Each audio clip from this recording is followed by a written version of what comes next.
Olha essa questãozinha aí, galera. Olha essa questãozinha. Analise as estruturas das clorofilas A e B. Pá, tô olhando, beleza. Aí, ó, dá para perceber, galera, dá para perceber que ambas possuem quem? O magnésio, né? O magnésio. E o que é que eu estou vendo? Um radical aqui, metil, e aqui um radical o quê? Aldeído, né? Ó, C-O-H. Mas será que isso importa? Importa, meus amores. Importa, meus amores. As clorofilas A e B estão presentes na estrutura celular denominada. Onde é que eu encontro clorofila? Cloroplasto. Sendo que a clorofila A é a principal responsável pelo processo de fotossíntese. Nas duas clorofilas, o elemento magnésio encontra-se sob a forma de íon com, com carga 2 aí eu tenho que saber disso. Por quê, professor? Porque são dois elétrons que são o quê? Energizados. São dois elétrons que são o quê? Ativados pela luz. Aí, a diferença entre as duas estruturas é a presença na clorofila B de um grupamento, ó, isso é química, né, Mariana? Da função orgânica aldeído, em vez de um grupo que metil. Ah, prof. Ah, Mariano, questão aqui, galera. Ei, questão aqui, meu chapa. Ou sabe ou não marca, né? Bem conteudista. Bem conteudista, mas nada que você não olhando consiga fazer. É só olhar. Ah, professor, e aqui? E essa questãozinha aqui de metabolismo energético? No esquema a seguir, as setas simbolizam diferentes processos metabólicos de quebra da glicose, que levam à geração de energia na forma de ATP, com liberação dos produtos indicados em cada um dos três retângulos. Aí, sobre o esquema abaixo, é correto afirmar. Me ajuda aí. Rapaz, professor, que mecanismo é esse, hein? Que produz álcool e CO2. Se eu escrever aqui Fa, se eu escrever aqui que é a fermentação alcoólica, quando ele produz ácido lático, será que eu posso dizer que é a fermentação lática, FL? E quando eu produzo CO2 e água, isso pode ser a respiração celular? Pode, né? Pode. Aí, o mecanismo A é respiração aeróbica? Rapaz, não. Respiração aeróbica produzindo etanol? Não dá. Aqui, aí seria o quê? Fermentação alcoólica realizada por fungos, bactérias também, mas é fungo, generalisticamente, e está envolvido no processo de fabricação de quem? De bebida alcoólica. Beleza. E também o que, galera? E também o que? Na indústria de laticínios. Desculpa, retiro o que eu disse. Na indústria de pães, panificadora. Laticínios é a láctica, né? Aí o mecanismo B é respiração celular, realizada por células musculares e que nunca ocorre, e nunca ocorre em condições aeróbias. Tá errado. Esse nunca pesou, né? Esse nunca pesou. Aqui não é respiração aeróbia. Aí o C, o mecanismo C é a fermentação alcoólica. Já está errado. O mecanismo B é a fermentação. Não. Então, professor, só pode ser a alternativa E, né? O mecanismo C é a fermentação lática por células musculares de animais em condições anaeróbias. Exatamente quando? Quando você tem a fadiga muscular, a cãibra. Rapaz, professor, que delícia! Ei, galera, e essa questão aí? E essa questão aí, um pouquinho sobre ecologia agora. A mortalidade de peixes e coloração da água do rio Tietê preocupam no interior de São Paulo. A água de cor estranha e cheiro forte estão preocupando quem mora perto do rio. Pescadores estão voltando para casa com as redes vazias. O que você está vendo são os peixes mortos. Mas não morrem só peixes. Morre toda uma cadeia abaixo dos peixes, que são outros micro-organismos, pequenos crustáceos, pequenos moluscos, que são alimento dos peixes. Explica o biólogo Arif Kais, professor voluntário aposentado da Unesp de São José do Rio Preto. A reportagem faz referência ao fenômeno de eutrofização. Nesse fenômeno, essa questão é massa. Um dos eventos que precedem e um dos eventos que sucedem a mortandade dos peixes são, respectivamente. Galera, galera, o que é que eu posso te dizer?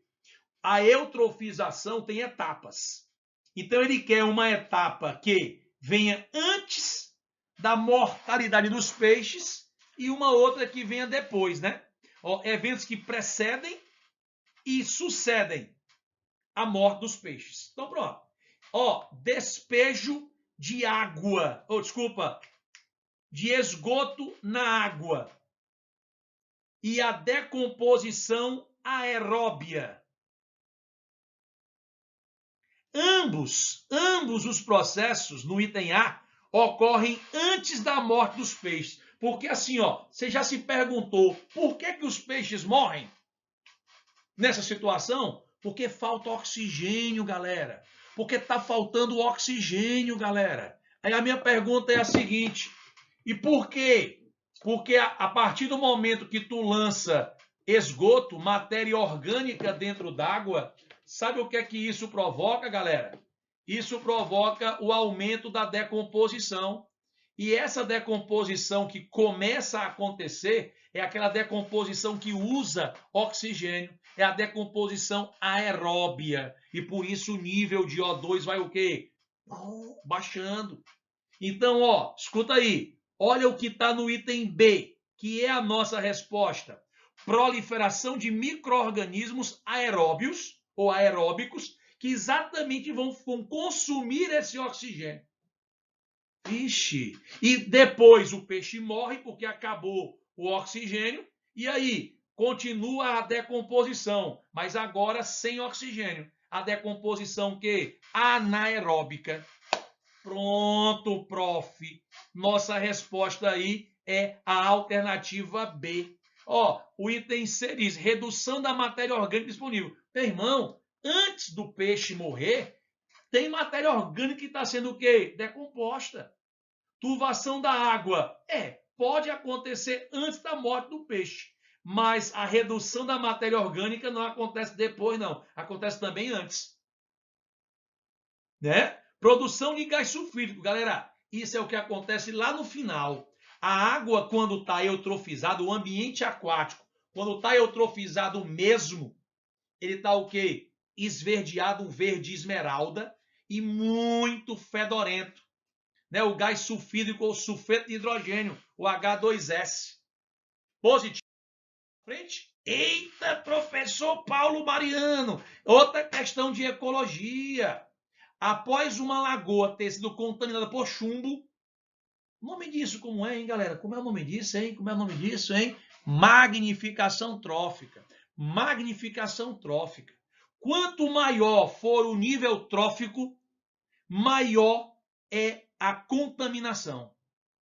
Por quê, professor? Porque a substância que causa a magnificação trófica, galera, obrigatoriamente é uma substância o quê? Não biodegradável. Então ele bota, a concentração de chumbo e a energia acumulada em cada nível trófico foram analisadas ao longo dessa cadeia alimentar, alga, crustáceo, peixe e animais carnívoros. Aí ele bota, as informações obtidas pela análise foram indicadas em uma pirâmide, em que a largura de cada retângulo representava a quantidade de energia e os pontos pretos representavam a concentração de chumbo acumulada em cada nível trófico. Aí, assinale a alternativa que melhor representa a pirâmide obtida pelo ecólogo. Galera, esse ecólogo, ele vê que a energia tende o quê? A diminuir e a quantidade de substância não biodegradável tende a aumentar. Então, com certeza, ele vai marcar a pirâmide o quê? A pirâmide B, de eu sei que vou passar. Vem, bora? Partiu? Bora. Vamos lá? Eita, professor Paulo Roberto Mariano! Em uma aula de campo, os alunos encontraram, crescendo sobre o tronco caído na mata, organismos conhecidos como orelhas de pau. O fato que chamou a atenção dos alunos foi que alguns desses organismos eram de cor verde, como mostra a figura. Aí, Paula afirmou que o organismo observado era um fungo, fotossintetizante e, portanto, autótrofo. Galera, aqui para nós, a Paula está errada. Nenhum fungo, embora seja verde, não quer dizer que ele tenha clorofila e consiga fazer fotossíntese, porque todos os fungos são o quê? Heterótrofos por absorção. Então, a Paula falou errado.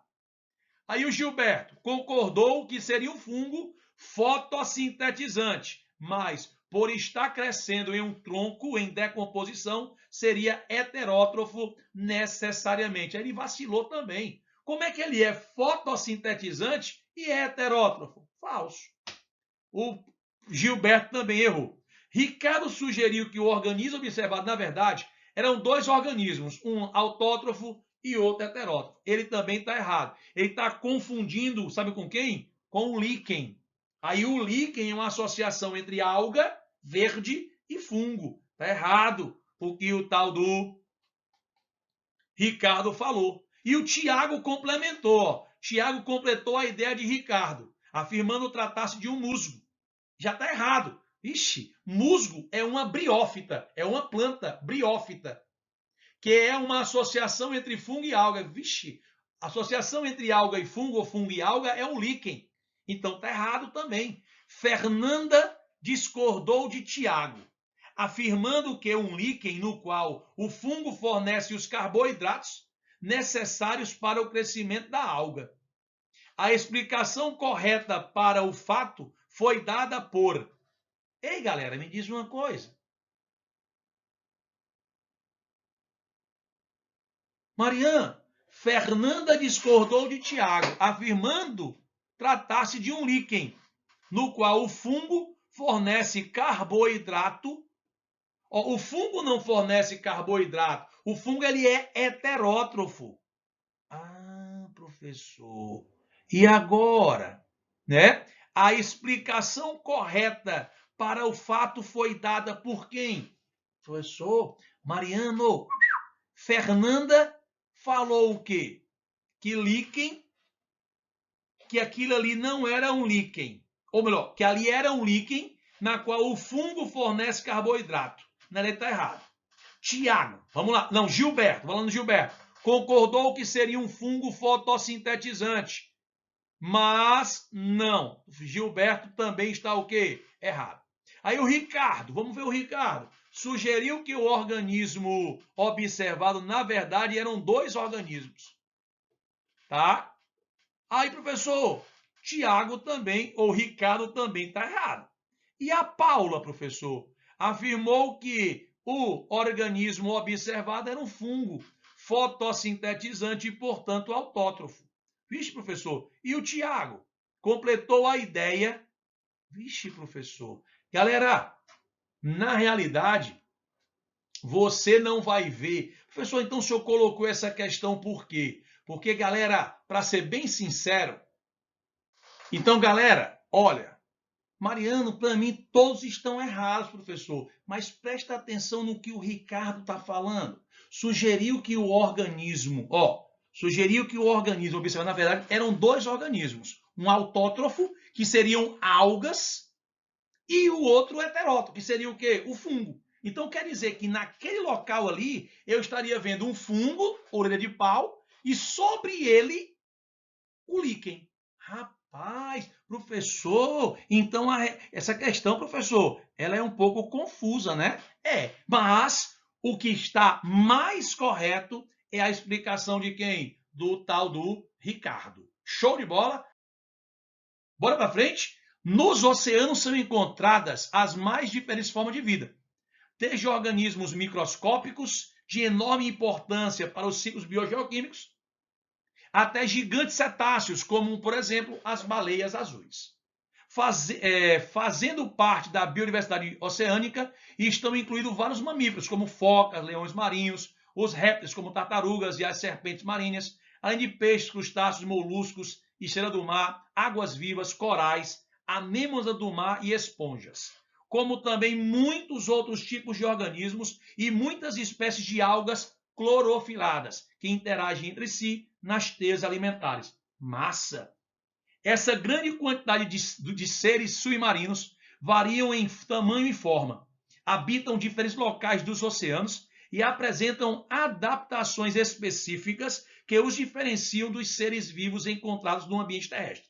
Aí vamos lá. Sobre a biodiversidade marinha, é correto afirmar que, bora lá, os cetáceos e os répteis possuem diversas adaptações ao modo de vida essencialmente aquáticos, tais como corpo alongado e hidrodinâmico, capacidade de depositar ovos,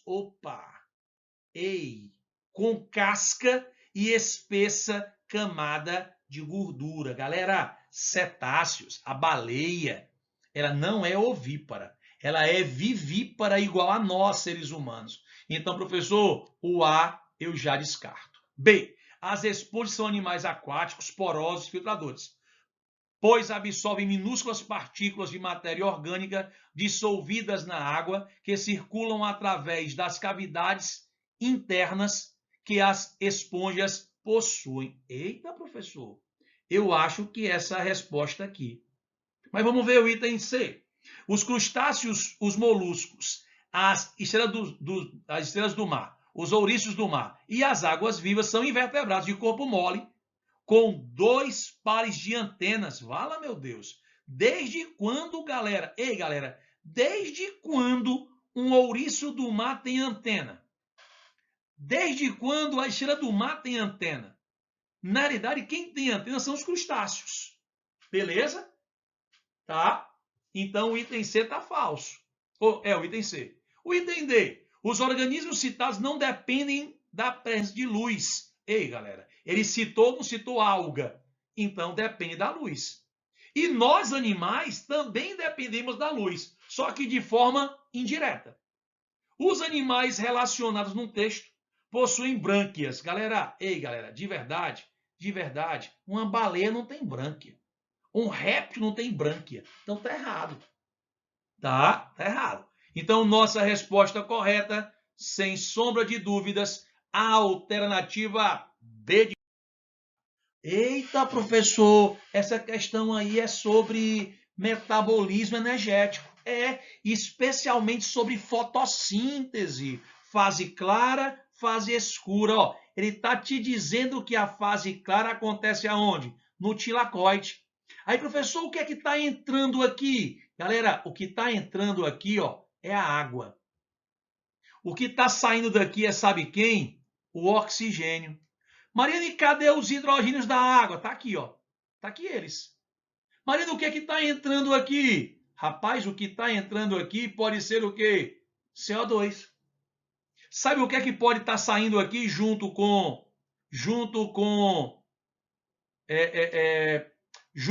a glicose? Pode estar sendo recuperada algumas moléculas de quê? De água.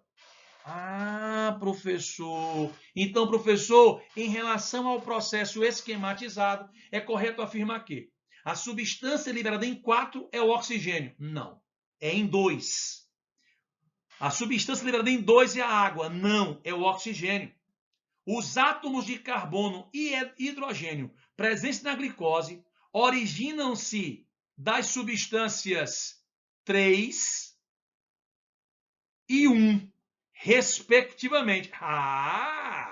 Essa é a nossa o quê? Resposta.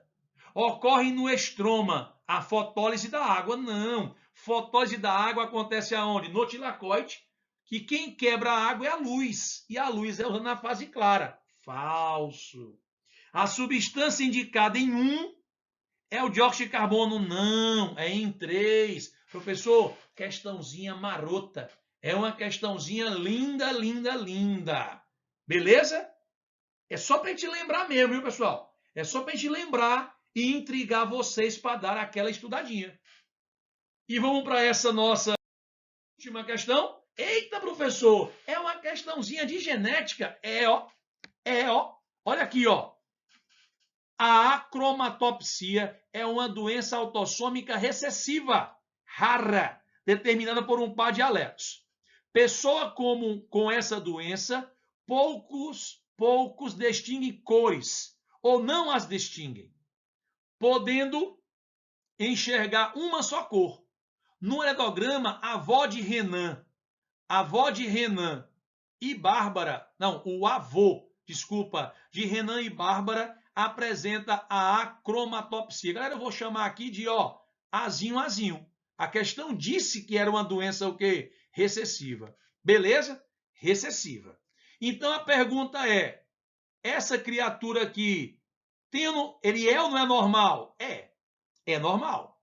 E aqui, professor, vai ter que ser o quê? Azinho. Por quê? Porque o pai tem azinho. Ela ganhou da mãe o azão e ganhou do pai o azinho. Aqui do mesmo jeito. Esse cara ganhou o azão da mãe e ganhou quem? O azinho do pai. Pronto. Aí ele pergunta assim, ó, a probabilidade de Renan e Bárbara gerarem um filho com a acromatopsia será de... Agora, professor, e agora? Renan, hein? E agora? A probabilidade de Renan e Bárbara gerarem um filho com acromatopsia será de quê? Galera, de verdade, precisa ter uma condição, né? Ó, precisa ter uma condição. Eu sei que o Renan não tem a doença, certo? Eu sei que a Bárbara não tem a doença. Sabe o que eu preciso saber? Qual é a... Primeiro, qual é a probabilidade de Renan ter ganhado o azinho da mãe? E qual a probabilidade da Bárbara ter ganhado o azinho do pai? Então, o que é que eu vou fazer? Eu vou ver qual é a chance desse cruzamento azão com azão-azinho nascer uma pessoa azão-azinho. Professor, então se eu fizer isso, ó, vai ser azão cruzado com quem? Com azão-azinho, beleza? E o que eu achar aqui vai servir tanto para o Renan quanto para a Bárbara. Você concorda que vai nascer ou azão-azinho, ou azão-azinho? Pronto. Então, a chance do Renan ter azão-azinho é 1/2. A chance da Bárbara também ser azão-azinho seria o quê? 1/2. Beleza? Aí eu já multiplicarei isso. Pronto. Aí agora sim, eu estou considerando que tanto o Renan quanto a Bárbara sejam azão-azinho. Aí nessa situação, qual é a chance de nascer uma criança, um menino? Eita, pílula, um menino. Então eu já acrescento quem? 1/2 aqui, ó. 1/2. Chance de ser menino. Pronto. Eita, professor. E nascer com a acromatopsia. Desse cruzamento aqui, galera, vamos fazer direto.